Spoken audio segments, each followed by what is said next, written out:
Halo rekan-rekan pencinta bahasa, ketemu lagi dalam video pembelajaran hari ini. Pada hari ini kita sampai pada modul pembelajaran bahasa Indonesia yang pada hari ini juga kita akan bahas bagaimana konsep dasar kalimat dan terlebih lagi jenis-jenis kalimat.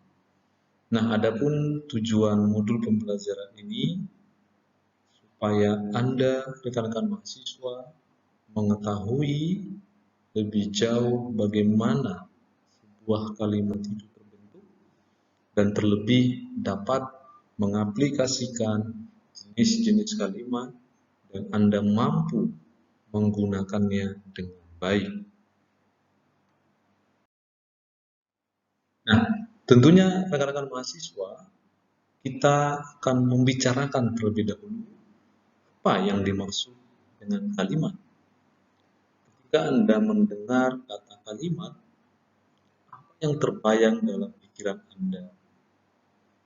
Secara umum, kalimat itu bisa didefinisikan sebagai satuan kumpulan kata yang mengandung pikiran yang lengkap.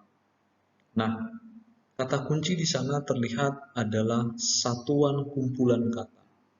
Nah, kalau ada kumpulan kata, berarti dalam pikiran kita itu mampu terbentuk dalam sebuah satuan kalimat. Nah, contoh di sana, misalnya saya katakan, saya makan kue. Nah, konstruk atau bangunan dari saya makan kue ini sudah gabungan atau kumpulan dari kata saya, kata makan, dan kata kue. Namun, rekan-rekan mahasiswa, konsep atau definisi seperti ini sangat tidak memadai. Mengapa? Karena ternyata kalau kita nanti selidiki lebih jauh, kalimat itu ternyata tidak harus berupa kumpulan kata. Namun, kalimat itu ternyata mampu berdiri sendiri hanya dengan satu kata. Yang penting nantinya ada unsur yang kita sebut unsur intonasi, dan nantinya kalau dalam bentuk tulisan ada sebuah tanda-tanda baca. Nah, jadi konsep ini bisa dipakai, tetapi ketika membicarakan nantinya jenis-jenis kalimat, maka definisi ini kurang tepat. Misalnya kalau saya katakan pada Anda pergi dengan intonasi tertentu, kita bisa memaknai walaupun hanya satu kata. Nah, oleh karena itulah para ahli memberikan semacam definisi mendasar ya, bagaimana sebenarnya konsep kalimat itu. Nah, di dalam layar ini atau Anda bisa perhatikan gambar-gambar para ahli tersebut, ada 3 ahli yang coba saya ambil definisinya. Nah, yang pertama itu ada ahli Goris Kerap. Dia mengatakan kalimat itu adalah suatu bagian dari ujaran yang didahului dan diikuti oleh senyapan, sedang intonasinya menunjukkan bagian ujaran itu sudah lengkap. Nah, definisi ini saya kira cukup baik karena ketika apapun yang Anda ujarkan dan diikuti oleh kesenyapan yang memang nanti ada intonasinya, itu bisa menjadi sebuah kalimat. Ya, jadi meskipun nanti mungkin yang diujarkan hanya satu kata atau beberapa kata atau misalnya berupa frasa, yaitu kalimat menurut pendapat Goris Kerap. Nah, ada pendapat dari seorang Harimurti Kridalaksana.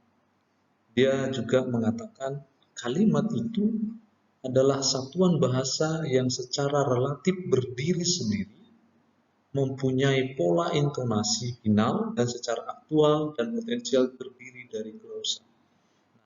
Kridalaksana tampaknya memberikan semacam batasan kalimat itu juga melihat dari pola. Nah, kalau pendapat Kridalaksana ini mungkin mengikuti pendapat umum tadi ya, kalimat itu harus terdiri dari beberapa kata sehingga nanti terwujud polanya. Nah, namun ada satu pendapat ahli lain ya, Hasan Alwi dan kawan-kawan, dia mengatakan kalimat itu justru satuan bahasa terkecil dalam wujud lisan dan tulisan yang mengungkapkan pikiran yang utuh. Nah, saya kira pendapat Alwi ini lebih mudah dipahami karena memang kalimat itu tidak bisa dibatasi hanya dari sisi pola, ya, tetapi adalah perwujudannya itu yang tampak dan tentu esensinya adalah memiliki makna atau ada hal yang diungkapkan atau merupakan pikiran yang utuh. Dengan demikian orang yang mendengarnya atau orang yang membacanya nanti paham, oh ini adalah termasuk kalimat. Nah, dari tiga definisi ini untuk rekan-rekan mahasiswa, Anda boleh mengambil definisi yang mana yang menurut Anda lebih mudah dipahami, lebih tepat Anda maknai, dan bahkan lebih mudah Anda ciptakan kalimat-kalimat berdasarkan ketiga definisi ahli ini. Nah, kemudian ketika kita berbicara konsep dasar kalimat tadi, maka sesungguhnya berdasarkan definisi-definisi tadi, rekan-rekan mahasiswa sebenarnya kalimat itu akhirnya bisa kita bagi atau kita klasifikasikan berdasarkan tiga bentuk ya, atau kita bagi berdasarkan tiga kategori secara umum atau secara garis besar. Kalimat itu yang diujarkan tadi menurut beberapa pendapat ahli tadi kita bisa bagi berdasarkan tiga bagian hal. Nah, bagian yang pertama itu biasanya kalimat itu akan bisa dibicarakan berdasarkan banyaknya pola terbentuk. Ya, jadi nanti kalimat itu bisa kita lihat polanya terbentuk. Apakah misalnya pola kalimat terbentuk itu kalimat tunggal? Apakah misalnya kalimat itu adalah berupa kalimat majemuk? Ya, jadi ada jumlahnya yang mau dilihat di sana. Nah, yang kedua, kalimat itu bisa kita juga lihat berdasarkan makna kalimatnya atau berdasarkan isi kalimatnya.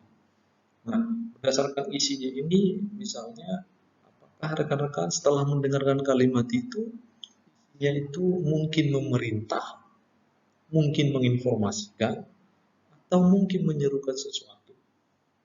Itu yang bagian kedua. Nah, bagian yang ketiga, kita juga bisa membicarakan kalimat itu berdasarkan susunan pola gramatikal. Nah, susunan artinya nanti di sini akan diperhatikan apakah kalimat yang Anda bentuk atau susun itu sudah mengikuti pola yang normal atau pola yang inversi. Misalnya kalimat normal itu kan biasanya diikuti subjek dulu, ya, baru diikuti predikat, objek, dan keterangan. Namun ternyata pola itu bisa berubah, ya. Bisa saja misalnya predikat dulu, baru subjek. Nah, inilah yang menjadi perbedaannya ya berdasarkan susunan atau pola gramatikal.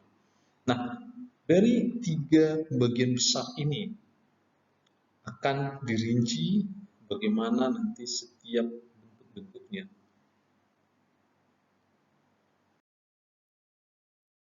Nah, kita bicarakan yang pertama, rekan-rekan mahasiswa. Nah, jenis kalimat kita bagi berdasarkan jumlah kata atau banyaknya pola kalimat. Nah, ini yang kita lihat, kita bagi menjadi dua bagian besar juga, yang kita kenal dengan sebutan kalimat tunggal dan kalimat menjemur.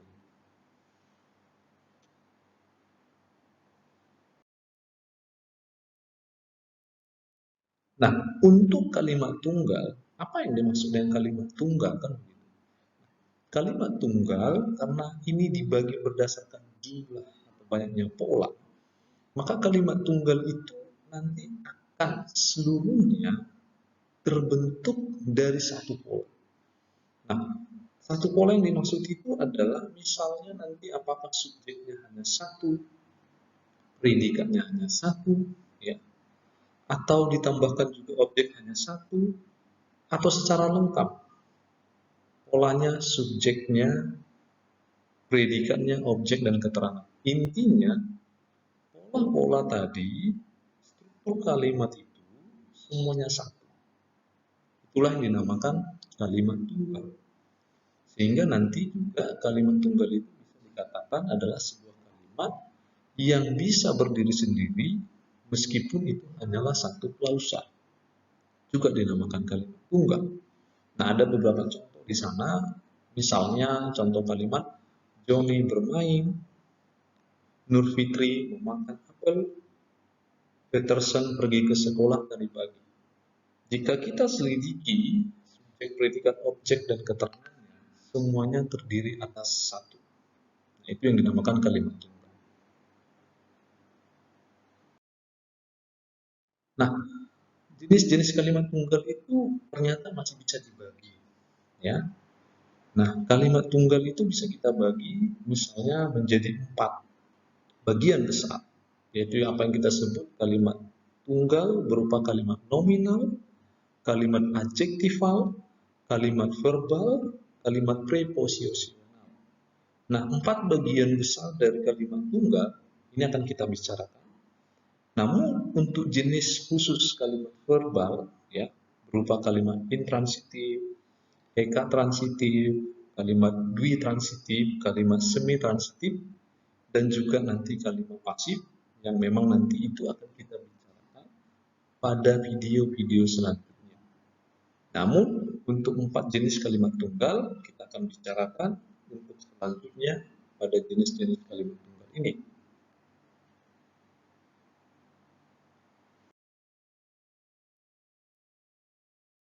Nah, untuk kalimat nominal, apa yang dimaksud kalimat nominal, ya? Nah, kalimat nominal jelas adalah sebuah kalimat tunggal yang predikatnya nanti dari kata atau frasa benda. Jadi nanti untuk mengetahui jenis kalimat tunggal ini, Anda harus mengenali jenis predikatnya. Jenis predikatnya itu yang digunakan apa? Nah, untuk kalimat nominal, jenis predikatnya jelas adalah kata benda atau frasa benda. Jadi setiap predikat nantinya yang nanti Anda buat kelas katanya adalah kelas kata benda, itu termasuk kalimat tunggal nominal. Contoh, pamanku petani buah. Ya, jadi predikatnya petani buah. Petani buah itu kan benda. Ayahku pegawai negeri sipil. Ya, ayahku subjek, predikatnya pegawai negeri sipil. Juga wujud nyatanya adalah benda. Abangku tukang ojek. Ya, nah ini juga termasuk wujud nyatanya adalah nominal atau benda. Nah itu yang pertama kalimat nominal. Nah yang kedua jenis kalimat tunggal ini bisa kita lihat dari jenis predikatnya yang berupa kalimat adjektifal. Yang artinya nanti predikatnya itu harus berupa kata sifat, ya, kata sifat atau adjektifal. Nah, artinya setiap kalimat yang terbangun dalam bentuk wujud nyata kalimat tunggal, predikatnya harus berupa kata sifat. Contoh, mahasiswaku sangat pintar, ya, subjeknya mahasiswaku sangat pintar, berarti predikatnya adalah kata sifat. Pacarku sangat cantik, orang itu sopan dan berwibawa, dan lain-lainnya. Kira-kira bisakah Anda meneruskannya? Silakan Anda boleh memikirkan contoh-contoh yang lainnya. Nah, yang ketiga, ada jenis kalimat verbal.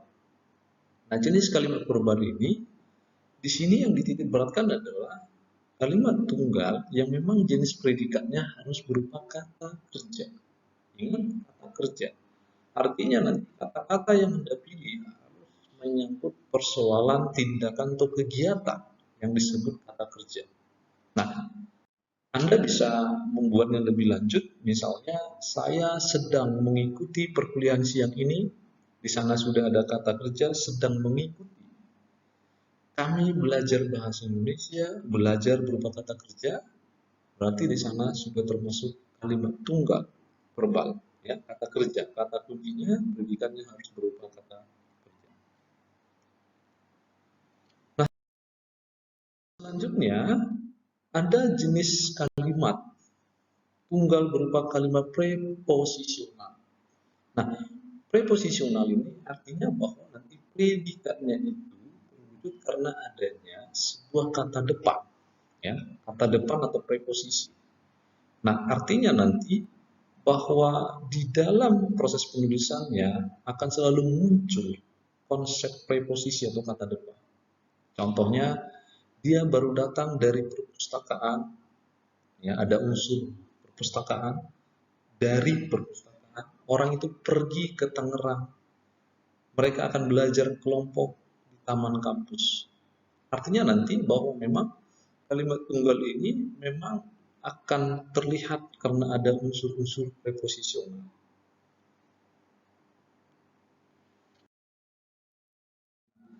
Itu untuk bagian yang kalimat tunggal. Selanjutnya kita akan coba lihat jenis yang pertama, ya, bahwa kalimat itu dibagi berdasarkan jumlah pola yang terbentuk. Nah, bagian yang keduanya adalah kita sebut kalimat menjemuk. Nah, untuk kalimat menjemuk, ternyata di sana nanti adalah kalimat yang memang terbentuk luar dari konsep bahwa subjek, predikat, objek, dan nanti keterangannya bisa melebihi dari satu pola. Ya, namun yang paling sederhana bisa Anda ingat bahwa kalimat menjemuk itu terdiri atas minimal dua klausa. Kalau kalimat tunggal itu kan bisa dipastikan bahwa kalimatnya itu harus satu klausa, sudah terbentuk kalimat tunggal. Namun untuk kalimat menjemuk itu bisa minimal dua klausa. Nah, polanya dapat berupa misalnya bisa dua subjeknya atau ditambah dua predikatnya. Nah, biasanya diidentikan dengan konsep ada istilah klausa atasan atau induk kalimat, dan ada juga nanti klausa bawahan atau anak kalimat. Dan nantinya kalimat menjemuk itu bisa kita bicarakan dalam video-video selanjutnya, karena pembagiannya masih ada yang kita sebut dengan istilah kalimat menjemuk setara atau koordinatif, kalimat menjemuk bertingkat, ya, atau nanti subordinatif, dan kalimat menjemuk campuran. Nah, ini akan dibicarakan lebih lanjut pada video selanjutnya karena memang ada pembahasan khusus tentang ini. Nah, contoh sederhana yang dimaksud dengan kalimat menjemuk lepas dari jenisnya, di sini ada dikatakan ketika hujan rintik-rintik kami sedang belajar bahasa. Nah, kalau kita lihat jumlahnya sudah ada di sana minimal dua klausa gitu ya. Ketika hujan rintik-rintik itu biasanya disebut nanti klausa bawahan atau anak kalimat, ya. Lalu diikuti dengan klausa induk kami sedang belajar bahasa. Indonesia di ruang kelas. Nah, ini adalah induk kalimat. Jadi polanya seperti ini dinamakan adalah kalimat menjemuk. Nah, persoalan induk kalimat dan anak kalimat bagaimana cara membedakannya kan begitu ya. Memudahkan Anda bisa mengenali mana anak kalimat, mana induk kalimat di dalam sebuah jenis kalimat yang berpola banyak ya atau kalimat menjemuk. Itu biasanya ciri-cirinya induk kalimat itu selain tadi konsepnya yang Anda kenali dengan istilah inti kalimat, gagasan kalimat, atau klausa atasan, sementara anak kalimat itu bisa kita kenal dengan sebutan klausa bawahan, kalimat penjelas, atau anak kalimat. Nah, caranya adalah induk kalimat itu biasanya nanti terbebas dari penggunaan konjungsi atau kata penghubung. Ya, jadi rekan-rekan mahasiswa nanti juga perhatikan apakah ada konjungsi sebelum ya struktur yang Anda bangun itu atau kata penghubung ada atau tidak. Nah, biasanya kalau anak kalimat itu memang terikat dengan konjungsi atau melekat dengan konjungsi, tergantung nanti juga jenis konjungsi apa yang dipakai.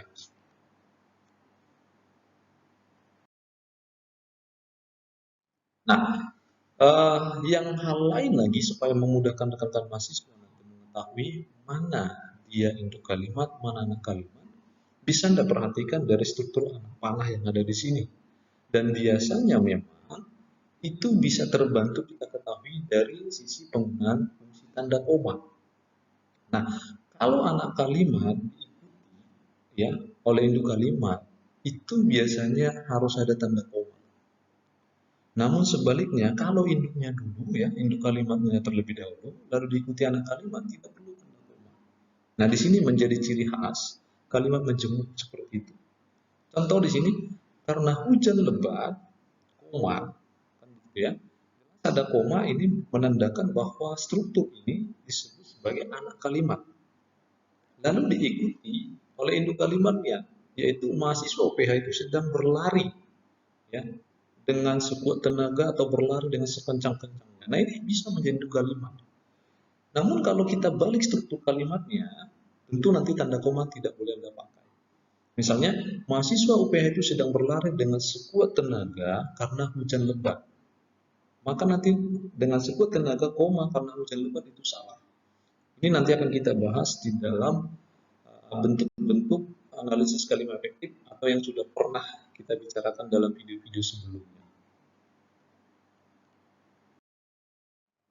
Nah, selanjutnya rekan-rekan mahasiswa, kita masuk pada jenis pembagian yang kedua ya, secara umum kalimat, yaitu kita bagi berdasarkan makna atau bentuk sintaksisnya.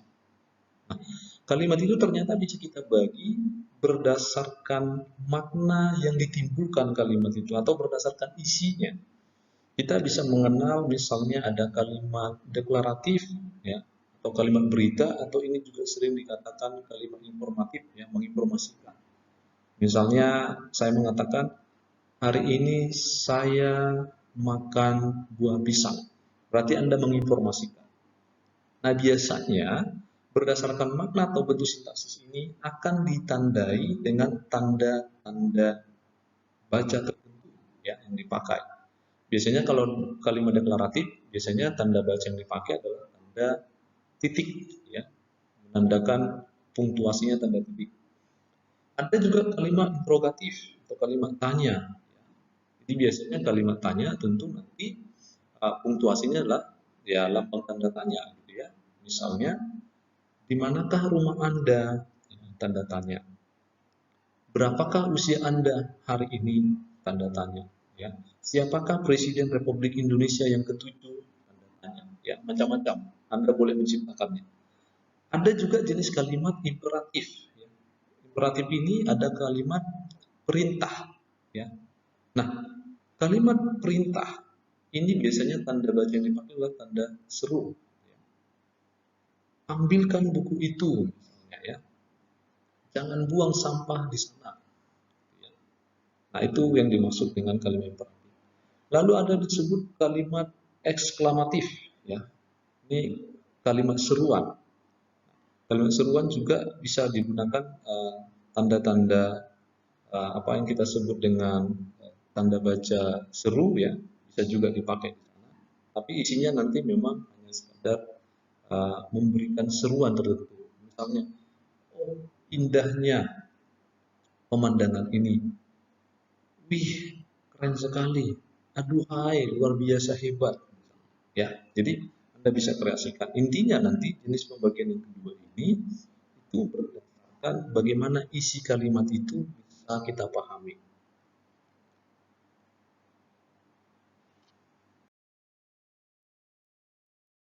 Nah, kita masuk pada pembagian umum yaitu jenis yang ketiga.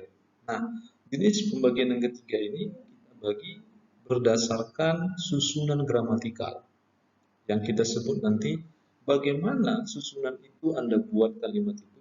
Apakah susunannya itu subjek dulu diikuti predikat atau predikat dulu diikuti subjeknya.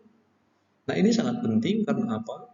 Di dalam konteks bahasa Indonesia, pola umumnya ya, susunan yang paling tepat atau yang benar itu mengikuti kaidah yang tepat adalah subjek dulu baru predikat. Nah, namun tidak juga harus dipaksakan demikian karena nanti membuat kalimat itu supaya tidak terkesan membosankan. Anda boleh menyusunnya dengan pola yang terbalik. Artinya ini yang kita kenal dengan sebutan jenis kalimat normal dan kalimat inversi. Kalimat normal, kalau Anda nanti menyusunnya kalimat itu mengikuti kaidah subjek baru predikat. Namun, kalau nanti ternyata predikatnya dulu diikuti subjeknya, berarti Anda nanti masuk pada pembagian kalimat inversi.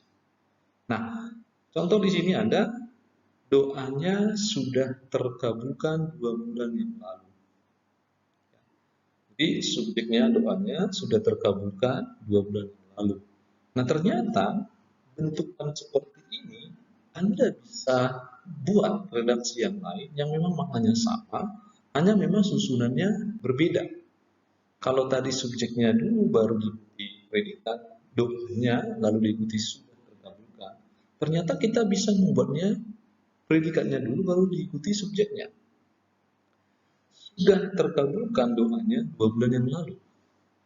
Namun nanti dalam pola kaidah Indonesia yang benar, memang cukup baik kita pakai adalah kalimat normal. Itulah rekan-rekan untuk jenis yang ketiga. Nah, rekan-rekan, saya kira penjelasan ini tidaklah sempurna karena saya yakin banyak hal yang perlu kita diskusikan tentang jenis kalimat. Anda boleh mengikutinya melalui video-video selanjutnya. Namun untuk memperdalam pemahaman Anda, pengetahuan Anda boleh mencari atau menemukan beberapa sumber rujukan yang tertera di dalam slide ini. Rekan-rekan bisa mempelajarinya dan nanti kita boleh mendiskusikannya lebih jauh lagi berdasarkan rujukan-rujukan yang sudah Anda pahami.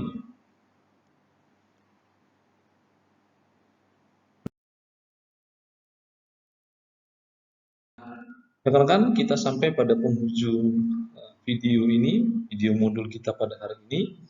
Rekan-rekan, kalau nanti ada pertanyaan boleh Anda sampaikan di saat kita pertemuan sinkronus.